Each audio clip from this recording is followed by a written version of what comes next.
Darklings! So recently I had someone on Tumblr ask me, why do I like horror movies? And while I'm under the impression I've explained this 1,003 times, apparently I haven't explained it correctly, properly, fully, whatever. Now, the obvious answer, if I was being snarky and a little rude, would be, well, why do we like anything? Because that's kind of how it sums up to is, why do we like anything? Everybody has a preference, and why does it matter overall what we do like versus don't like? So I do not like sappy romantic dramas that get depressing. I don't like movies that make me want to cry. I do not find anything redeeming or fun or enjoyable about that. But I do find it very enjoyable to have someone's head cut off in a surprise manner. It's one of the main reasons I like The Omen. And everybody has different quirks, because I know some people are incredibly freaked out by blood, either because it's just something that they do, blood's always been horrifying, or there's PTSD involved, and I understand that. But for the main thing that I have noticed as to why people keep flocking to horror movies decade after decade, even when studios have never had much faith in it, and even when they will come up with convoluted, weird sub-genres to avoid calling it a horror film. Horror films are uniting in a lot of respects because in general, everybody is afraid of something. And the most popular themes of horror movies, which I have in fact talked about in at least 2 or 3 other videos, happen to be the themes that people are universally scared of, whether it's spiders, being alone, claustrophobia, starving to death, kidnappings. There's all manner of things that scare the ever-living shit out of people. And that's a big reason on why people keep going to horror movies. It's kind of like how we enjoyed plays, books. Fiction has been a very large part of culture forever, or pretty much around as long as humans have been around. Stories are what make people people. And we like vicariously living through fictitious people. That's kind of what humans do. It's a little funny. And we've had plays, we've had short stories, poems, epics, ballads. We've had all kinds of things that describe other people going through something, and we vicariously live through them. And horror movies are a fantastic way to vicariously live and defeat something we're scared of. It's a catharsis. It's a good way of dealing with a problem in a fictional setting, and your brain can kind of relax afterwards, or stress the ever-living hell out of yourself, which is why some people straight up do not like horror movies. I have never found horror movies to be scary. I have never been afraid of a horror movie. I have come across plenty of film where I feel like I can see how this is scary, or this concept in and of itself is successfully terrifying, but I look at fiction as a removed entity and do not scare myself with it. I know that is not how all people are.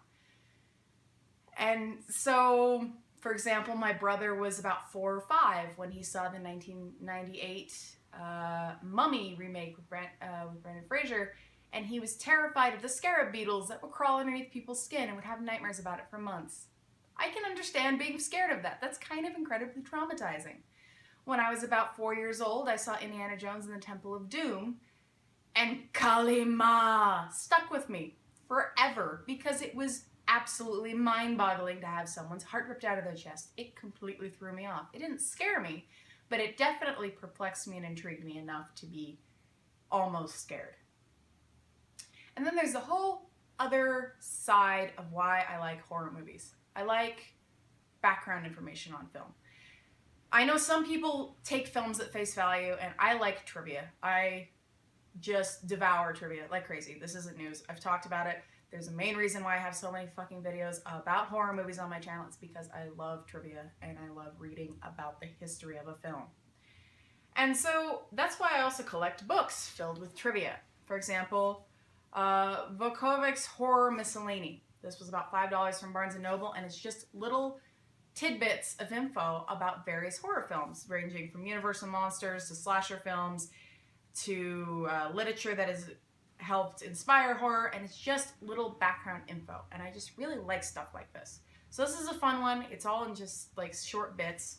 This was a really fun one as well, which is Real Terror by David Connell, and it covers all kinds of things and the background of different directors, different horror films, and this is definitely a fun one.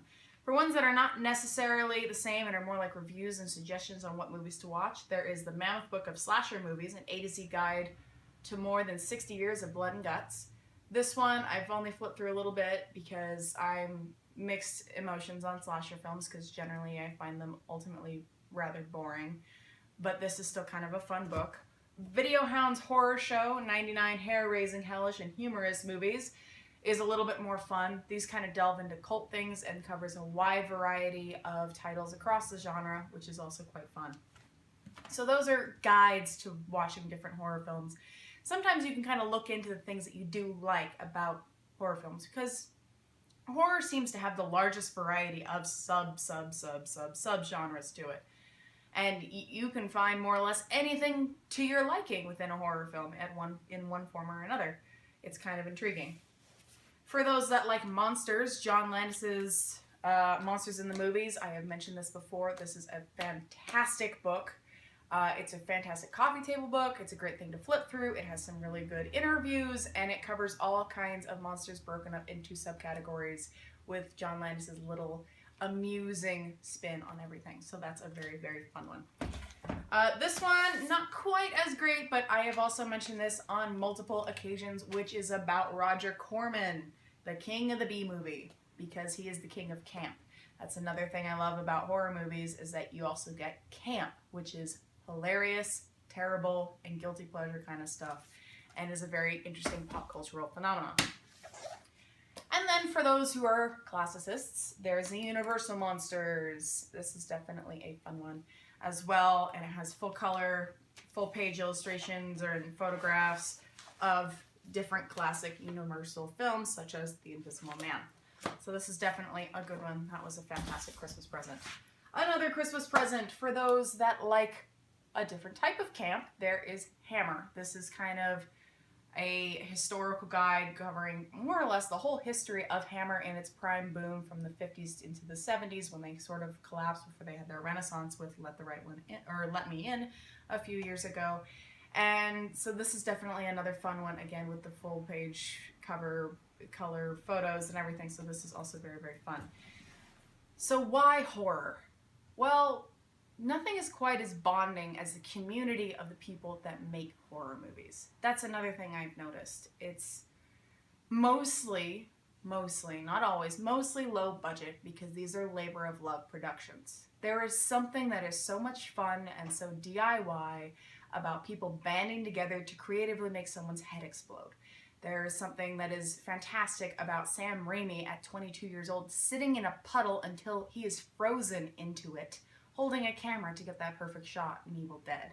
It's kind of intriguing that you get people that are willing to sacrifice their sleep, their sanity, and their time to be able to create a movie, a piece of fiction for someone to watch, sometimes idly and sometimes intently.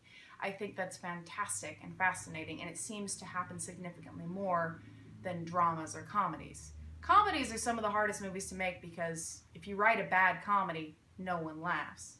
If you write a bad horror movie, you probably have some laughs. There's not really too many ways to go about messing up a horror movie, and I just find it so interesting to see what people do with it.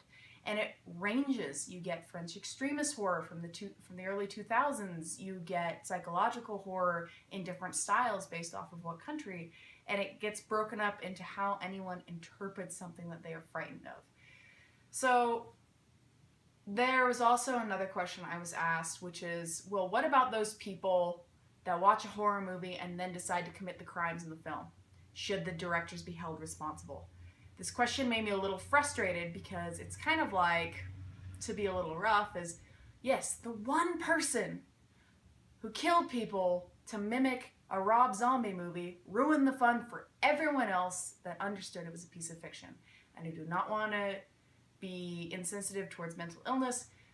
But generally speaking, more often than not, people understand the difference between fiction and reality and do not use fiction as an excuse. So I figured I would address that because the question bothered me immensely. So anyway, I hope this is a better understanding of why horror movies are near and dear to my heart. If there is a sub-genre or a sub-genre or some facet of horror that you really, really like, share. I love hearing why other people like horror movies. Anyway, scatterbrain as per usual. Till next time, Darklings.